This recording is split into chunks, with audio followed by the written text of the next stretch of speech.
Chapitre 3, ce mépris semble familier, 3. L'expression de Scaovan devint abasourdie face aux paroles soudaines de Guillain. C'était déjà assez agaçant que quelqu'un de complètement inutile l'ait suivi, mais maintenant il exigeait l'autorité de commandement. Est-il fou? Scaovan voulait le gifler immédiatement mais se retint avec une patience surhumaine. Après tout, il ne pouvait pas simplement frapper l'héritier du territoire. Je ne sais pas pourquoi tu dis ça soudainement, mais c'est impossible.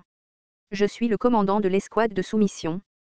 Il ajouta avec son irrespect habituel.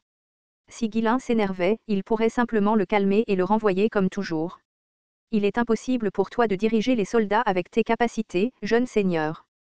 Scaovan se prépara, s'attendant à ce que Guillain crie, mais sa réaction fut différente de d'habitude. C'est vrai. Pourtant, je m'en occupe cette fois. Les yeux de Scaovan s'écarquillèrent devant la réponse nonchalante de Guillain. Qu'est-ce qui se passe? Quelque chose ne va pas aujourd'hui.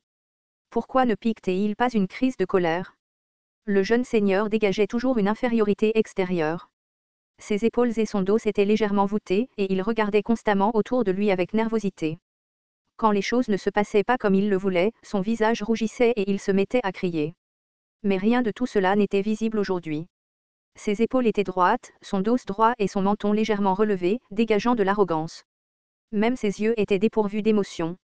Son comportement et son aura étaient si imposants que même un maître d'épée aurait dû faire un pas en arrière.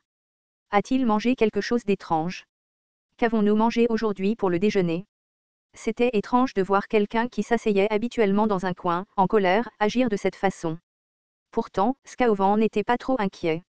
Peu importe à quel point il maquillait son extérieur, le cœur pathétique ne changerait pas. Non. S'il te plaît, retourne te reposer. Je vais terminer la soumission rapidement et retourner au château. J'ai dit que je m'en occuperais. Je t'ai dit que ce n'était pas possible. J'ai dit que je le ferais. Jeune seigneur. Je le fais. Scaovan se sentit soudain étouffé, comme s'il avait mangé tout un tas de patates douces, laissant sa poitrine serrée et serrée. Dans le passé, il pouvait juste maudire le gamin inutile dans sa tête, le calmer, et ce serait la fin. Maintenant, il avait l'impression de parler à un mur. Soupirant profondément, Scaovan essaya à nouveau, le Seigneur m'a confié le commandement. Quoi qu'il en soit, je ne peux pas simplement transmettre l'autorité que le Seigneur m'a donnée, même à toi, jeune Seigneur. C'est bon. Pour l'instant, mes ordres ont la priorité puisque c'est moi qui suis sur le terrain. Le commandant sur place ne devrait-il pas prendre les décisions? N'est-ce pas comme ça que ça se passe sur le champ de bataille? Ce commandant sur place, c'est moi, pas toi, espèce de bâtard créatif et fou. Que sais-tu des champs de bataille? Plus Guillain parlait, plus ses paroles devenaient ridicules. Mais son statut était plus élevé, et il était impossible de raisonner avec lui. Il semblait que l'idiot pensait sincèrement qu'il jouait à une sorte de jeu d'enfant entre soldats.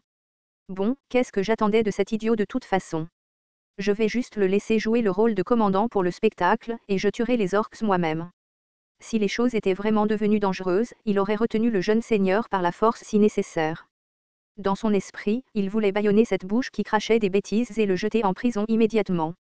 Mais il était un chevalier, et Guillain était l'héritier du territoire. Scaovan se força à ravaler sa colère. Pouah, c'est dégoûtant. Je jure que cette fois, je démissionne vraiment pour de bon. Même s'il partait sur un autre territoire, il serait au moins mieux traité et pourrait travailler avec des gens plus raisonnables. Décidé à quitter Ferdium après cette mission, Scaovan s'adressa à Guillain. Est-ce que tu dois vraiment faire ça? Bien sûr. Compris. Je te transmets le commandement, jeune seigneur. Mais tu devras aussi en assumer l'entière responsabilité. Oh, super. Je savais que tu changerais d'avis. Préparons-nous tout de suite. Prêt? Pourquoi? Les préparatifs de la bataille. Mais nous n'avons même pas encore trouvé les orques. Qu'est-ce qu'on prépare? Je n'ai pas envie de t'expliquer. De toute façon, tu ne me croirais pas, laisse le commandant sur place s'en charger. Ignorant Scaovan déconcerté, Guillain rassembla immédiatement tous les soldats. Comme il n'était qu'une trentaine, cela ne prit pas longtemps. Les soldats regardèrent Guillain avec des yeux lasses. Ils en avaient assez des mésaventures constantes du jeune seigneur, qui devait toujours nettoyer après lui, et maintenant ils ne pouvaient même plus supporter de le regarder. Guillain sourit en observant leurs expressions. Ah, comme le cœur humain est volage. Dans le passé, ses regards de dédain avaient alimenté son comportement rebelle. Plus il l'ignorait, plus il causait de problèmes. Alors que les regards devenaient plus froids, son complexe d'infériorité ne faisait que s'approfondir. Lui et les gens qui le regardaient mijotaient constamment dans leur colère. C'était un cercle vicieux. Mais après être mort et être revenu, sa première pensée fut que c'étaient des gens qu'il devait protéger. Leurs grognements sont en fait plutôt mignons. Après avoir regardé les soldats pendant un moment, Guilain parla doucement. Les orques vont bientôt charger. Formez une formation défensive et préparez-vous. Les soldats, résignés au fait que le jeune seigneur faisait encore quelque chose de fou, se mirent en position. Qu'est-ce que c'est que ce bordel? Ag, c'est tellement épuisant. Les soldats, debout sur place, le maudissaient silencieusement dans leur esprit. Alors que Scaovan, les regardant perdre du temps, s'apprêtait à dire quelque chose à Guilain. Boum boum boum boum. Au loin, ils entendirent le bruit de quelque chose de gros qui approchait en masse. Les soldats se tournèrent vers le bruit, criant de surprise. Oh or! Ils arrivent vraiment. Qu'est-ce que c'est que ce bordel? Pourquoi sont-ils si nombreux? Des dizaines d'orques fonçaient droit sur eux. Scaovan, le commandant en chef de l'escouade de subjugation, paniqua en tirant son épée. C'est ça. Tout le monde, ne paniquez pas. Préparez-vous au combat. Hein? Quand il se tourna pour regarder les soldats, ses yeux s'écarquillèrent. Les soldats avaient déjà levé leurs boucliers et baissé leurs lances, prêts au combat. Comme ils avaient formé une ligne défensive de manière préventive, ils étaient capables de se préparer au combat en un instant. Si Guilain ne les avait pas préparés à l'avance, tout le monde aurait été plongé dans le chaos par l'embuscade soudaine. Qu'est-ce que c'est? Les yeux de Scaovan étaient écarquillés alors qu'il fixait Guilain. Normalement, Guilain aurait été en train de se vanter, plein de lui-même, de sa prévoyance, mais au lieu de cela, il était occupé à vérifier l'état des soldats. Même s'il avait formé une formation défensive de manière préventive, le nombre d'orques était écrasant.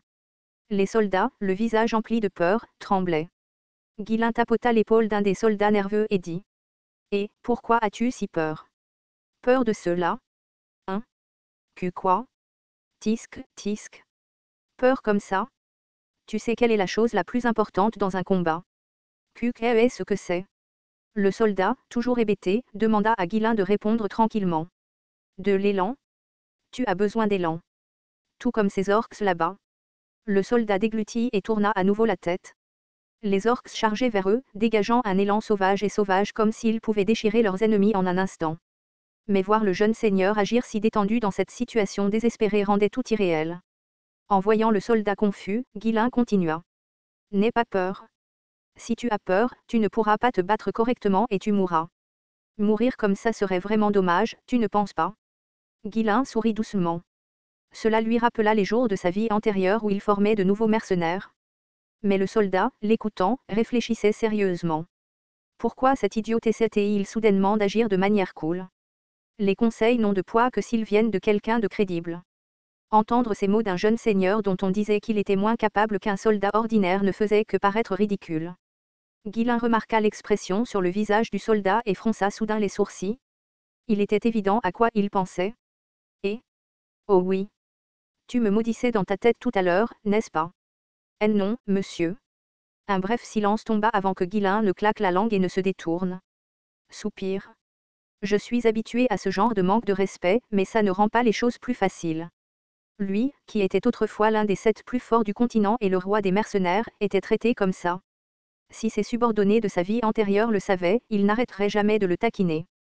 Eh bien, je vais réparer ma réputation lentement, avec le temps. Guilain gloussa et avança, faisant tourner son épée avec désinvolture alors qu'il s'approchait des orques. Scaovan cria alarmé. Jeune seigneur? Que fais-tu? Reviens. C'est bon. Regarde juste de là. Que quoi? Je reviens tout de suite. Sur ce, Guilain s'élança en avant.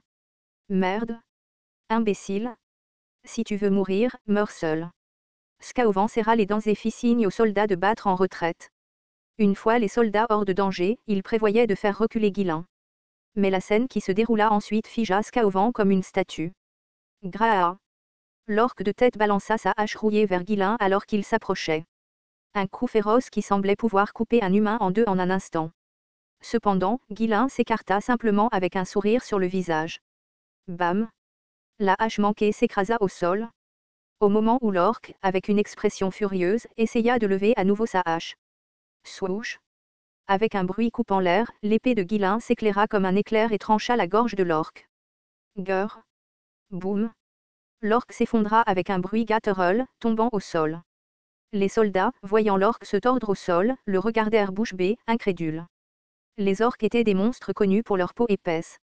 Sans l'utilisation du mana, il était difficile de leur infliger de graves blessures.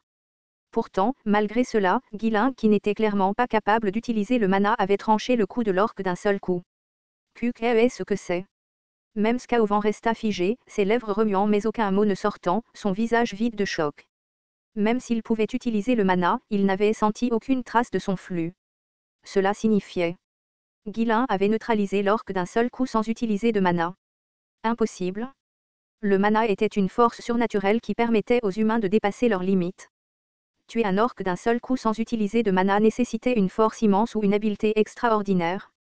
Guilin, qui ne s'était jamais entraîné et avait un corps fragile, ne devait pas avoir un pouvoir aussi monstrueux. Il ne pouvait donc y avoir qu'une seule raison pour laquelle il avait réussi à tuer l'orse.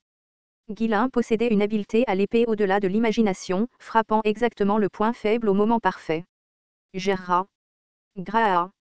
Les orques, qui chargeaient, s'arrêtèrent soudainement lorsque celui de devant s'effondra. Ils commencèrent à encercler Guilin. Guilin eut un sourire narquois et retroussa ses lèvres.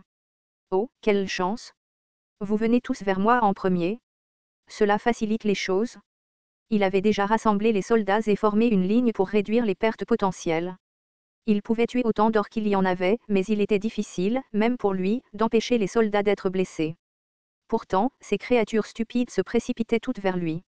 Il avait presque envie de s'incliner en signe de gratitude. Se battre sans mana. Cela fait longtemps. Avec un sourire arrogant, Guilin leva son épée. À cette époque, il connaissait la technique de culture du mana de sa famille, mais il ne s'y était jamais correctement entraîné.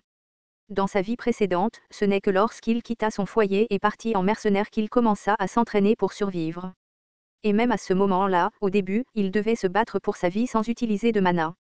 Mais maintenant, même si c'était semblable à cette époque, c'était aussi différent. Dans son esprit, il possédait le summum de l'escrime qu'il avait perfectionné au fil des ans. Viens vers moi. Graa. Bam. Les orques s'agitaient leur hache avec frénésie, mais les mouvements étranges et fluides de Guilin faisaient rater tous leurs coups. Il esquiva les attaques avec un minimum de mouvement, utilisant la force des orques qui approchaient contre eux, tranchant la partie la plus faible de leur coup. Slash. GRRRK. À chaque coup d'épée, un autre orque crachait du sang et s'effondrait. Ouf, mon corps ne coopère vraiment pas, marmonna Guilin en se frayant un chemin à travers. Ce corps de cette époque était pathétiquement faible. Même avec juste un petit mouvement, la sueur coulait à flot, et ses muscles lui faisaient mal à cause de la tension. Il avait l'impression que ses articulations craquaient à cause des mouvements excessifs. Pourtant, malgré tout cela, un sourire ne quittait jamais son visage. Il avait passé des décennies à se battre et à massacrer.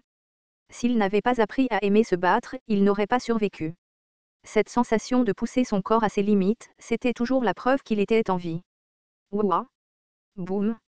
Guilin esquiva de justesse les attaques des orques, les abattant un par un. En voyant cela, Scaovan déglutit difficilement. Même s'il pouvait utiliser du mana, il ne pouvait pas bouger comme ça. Comment?